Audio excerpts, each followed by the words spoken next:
विकाराबाद जिले के एसपी नारायण रेड्डी ने कहा है कि जुर्म के साथ साथ हादसात पर काबू पाने पर भी खुसूसी तवज्जो दी जाएगी। जिले एसपी नारायण रेड्डी ने हफ्ते को तांडूर टाउन पुलिस स्टेशन का मामूल के मुताबिक मुआयना किया। एसपी नारायण रेड्डी ने तांडूर डीएसपी बालाकृष्णा रेड्डी के हमरा पुलिस स्टेशन में दर्ज मुकदमात की जांच पड़ताल की। इस मौके पर जिला एसपी ने ज़ेर इल्तिवा मुकदमात की तादाद के बारे में दरियाफ्त किया और स्टेशन पर अमले की कमी की तफसीलात का जायजा लिया। बारजा एसपी नारायण रेड्डी ने मीडिया से बात की। उन्होंने कहा कि तांडूर पुलिस स्टेशन में दर्ज मुकदमात की तफसीली जांच की गई। उन्होंने कहा कि स्मगलिंग, खुमारबाजी और दीगर मुकदमात की पेशरफ्त का जायजा लिया जाएगा। उन्होंने कहा कि हम जराइम और सड़क हादसात पर काबू पाने पर खुसूसी तवज्जो दे रहे हैं। उन्होंने कहा कि तांडूर में मंजूर शुदा ट्रैफिक पुलिस स्टेशन को शुरू करने के लिए इक़दाम किए जा रहे हैं।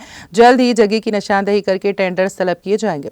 इसके अलावा तांडूर में ट्रैफिक सिग्नल्स की बहाली के लिए भी इक़दाम किए जाएंगे। कुछ नए इलाकों में सिग्नल भी लगाए जाएंगे। उन्होंने कहा कि इसी तरह 97 कांस्टेबल तांडूर पुलिस स्टेशन में खिदमत अंजाम दे रहे हैं। उन्होंने कहा कि उनमें से 66 एआर डिपार्टमेंट से आए हैं, जबकि बाकी कम्युनिकेशन स्टाफ से आए हैं। उन्होंने कहा कि तांडूर में रेत की गैर कानूनी अक्ल व हमल पर तवज्जो दी जा रही है।